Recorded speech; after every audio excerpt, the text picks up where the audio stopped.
ಏನಕ್ಕೆ BJP ಅವ್ರು ಕೊಡೋಕ್ಕೆ ಸಾಧ್ಯ ಆಗಲಿಲ್ಲ? ಬಡವ್ರ ಬಗ್ಗೆ ಇವ್ರ ಕಾಳಜಿ ಇರಲಿಲ್ವಾ? ಕುಮಾರಸ್ವಾಮಿ ಅವರು 1.5 ವರ್ಷ ಮುಖ್ಯಮಂತ್ರಿ ಆಗಿದ್ರು, ಕುಮಾರಸ್ವಾಮಿಗೆ ಬಡವ್ರ ಬಗ್ಗೆ ಕಾಳಜಿ ಇರಲಿಲ್ವಾ? ಯಡಿಯೂರಪ್ಪ ಅವರು 2 ವರ್ಷ ಮುಖ್ಯಮಂತ್ರಿ ಆಗಿದ್ರು, ಅವ್ರು ಬಡವ್ರ ಬಗ್ಗೆ ಕಾಳಜಿ ಇರಲಿಲ್ವಾ? ಬಸವರಾಜ ಬೊಮ್ಮಾಯಿ ಅವರು 2 ವರ್ಷ ಮುಖ್ಯಮಂತ್ರಿ ಆಗಿದ್ರು, ಅವ್ರು ಬಡವ್ರ ಬಗ್ಗೆ ಕಾಳಜಿ ಇರಲಿಲ್ವಾ? ಬರೇ ಕಾಲೇಜು ಕಾಂಗ್ರೆಸ್ ಪಕ್ಷಕ್ಕೆ ಮತ್ತೆ ಸಿದ್ದರಾಮಯ್ಯ DK ಶಿವಕುಮಾರ್ಗಂತ ತಮ್ಮ ಕೇಳಕ್ಕೆ ಬಯಸ್ತಾ ಇದ್ದೀನಿ. ಅವರು ಮಾಡ್ಬೋದಾಗಿತ್ತಾನೆ. ಇನ್ನು 36,789 ಮನೆಗಳು ಕೊಟ್ಟಿದ್ದೀವಿ. ಬರೋ ತಿಂಗಳಲ್ಲಿ, ಇದು ಡಿಸೆಂಬರ್ ತಿಂಗಳು ನಡೀತಾ ಇದೆ, ಬರೋ ತಿಂಗಳಲ್ಲಿ ಮೊದಲನೇ ವಾರದಲ್ಲಿ ಇನ್ನು 42,000 ಮನೆಗಳು ನಾವು ಕೊಡೋಕ್ಕೆ ತಯಾರಿಯನ್ನು ಮಾಡ್ಕೊಂಡಿದ್ದೀವಿ. 42,000 ಮನೆಗಳು. ಅದ್ರ ಜೊತೆಯಲ್ಲಿ ಬ್ಯಾಂಗ್ಳೂರು ಸಿಟಿ ತಮಗೆಲ್ಲ ಗೊತ್ತೇ ಇರ್ಬೋದು.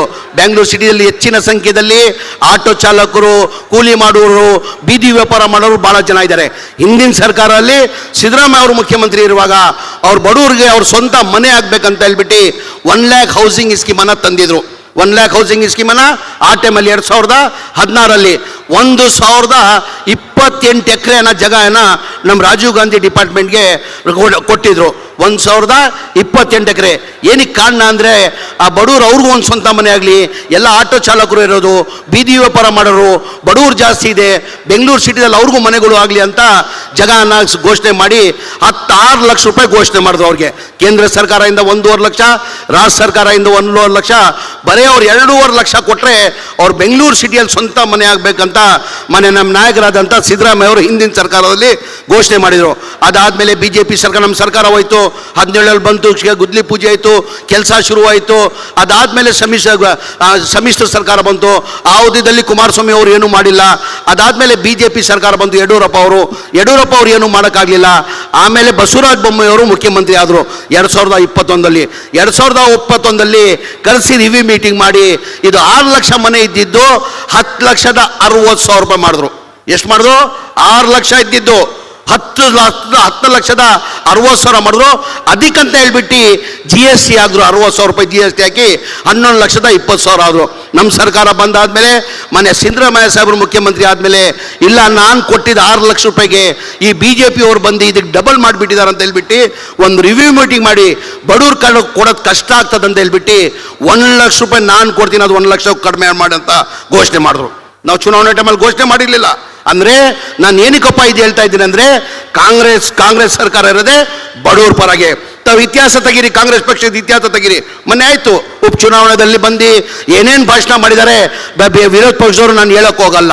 ಇತಿಹಾಸ ತೆಗೀರಿ, ಕಾಂಗ್ರೆಸ್ ಪಕ್ಷದ ಇತಿಹಾಸ ತೆಗೀರಿ. ಯಾವಾಗ ಚುನಾವಣೆ ಬರ್ತದೆ, ಜನಗಳ ಮಧ್ಯದಲ್ಲಿ ಹೋದರೆ ನಾವು ನಮ್ಮ ಸಾಧನೆಯನ್ನು ತೋರಿಸಿ ಮತ ಕೇಳ್ತೀವಿ. ನಮ್ಮ ಸರ್ಕಾರ ಇತ್ತು, ನಮ್ಮ ಸರ್ಕಾರ ಇರುವಾಗ ನಾವು ಹಿಂಗೆ ಮಾಡಿದ್ದೀವಿ, ಮುಂದೆ ನಮ್ಮ ಸರ್ಕಾರ ಬಂದರೆ ನಾವು ಹಿಂಗೆ ಮಾಡ್ತೀವಂತ ನಮ್ಮ ಸಾಧನೆಯನ್ನು ತೋರಿಸಿ ನಾವು ಮತ ಕೇಳ್ತೀವಿ. ಯಾವತ್ತನ BJP ಅವರು ಸಾಧನೆ ಯಾವತ್ತನ ತೋರ್ಸೋರ ಬರೀ ಅವ್ರಿಗೆ ಹಿಂದೂ ಮುಸಲ್ಮಾನ್ ಯಾವತ್ತೂ ಅವರು ಸಾಧನೆ ತೋರಿಸಿಲ್ಲ. ಅವ್ರಿಗೆ ಯಾವ ಹಿಂದೂನು ಬೇಕಾಗಿಲ್ಲ, ಯಾವ ಮುಸಲ್ಮಾನು ಅವ್ರಿಗೆ ಬೇಕಾಗಿಲ್ಲ. ಅವ್ರು ಬೇಕಾಗಿರೋದು ಅಧಿಕಾರ ಬೇಕಾಗಿರೋದು. ದಯಮಾಡಿ ಇದೆ ಥರದ ಅವ್ರು ಕಾಣಬಾರ್ದು. ಭಾಳ ಜನ ಅಲ್ಪಸಂಖ್ಯಾತರು ಇಲ್ಲಿ ಕೂತಿದ್ದಾರೆ. ನಸೀರ್ ಅಹಮದ್ ಸಾಹೇಬರು ಹೇಳಿದ್ದಾರೆ, ನಮ್ಮ ಇಸ್ಲಾಂ ಧರ್ಮದಲ್ಲಿ ನಮ್ಮ ಜಾತಿ ಭೇದ ಮಾಡಿ ಅಂತ ನಮ್ಮ ಇಸ್ಲಾಂ ಧರ್ಮ ಹೇಳಿಲ್ಲ. ಮಜಹಬ್ ನಹಿ ಸಿಖಾತಾ आपस में बैर रखना, हिंदी है हम, हिंदुस्तान हमारा, सारे जहां से अच्छा हिंदुस्तान हमारा. ನಮ್ಮ ಇಸ್ಲಾಂ ಧರ್ಮ ಹೇಳ್ಕೊಡಿರೋದು. BJP ಬರೇ ಜಾತಿ. ದಯಮಾಡಿ ಇದೆಲ್ಲ ತಾವು ಅರ್ಥ ಮಾಡ್ಕೊಳ್ಬೇಕಾಗ್ತದೆ.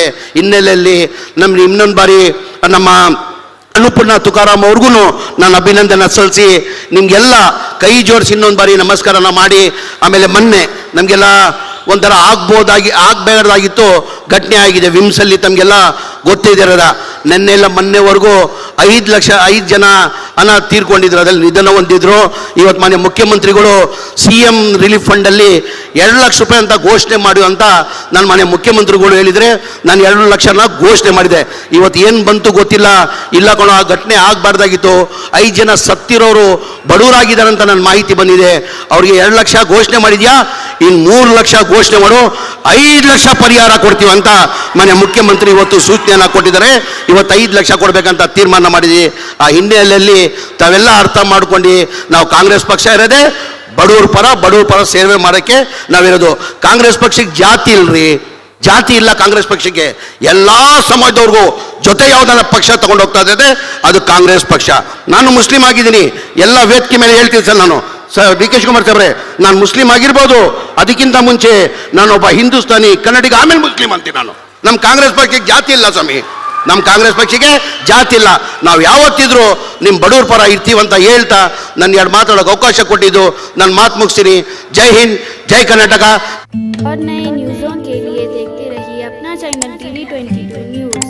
लाइक करें, शेयर करें, सब्सक्राइब करें और बेल आइकन बटन दबाना ना भूलें।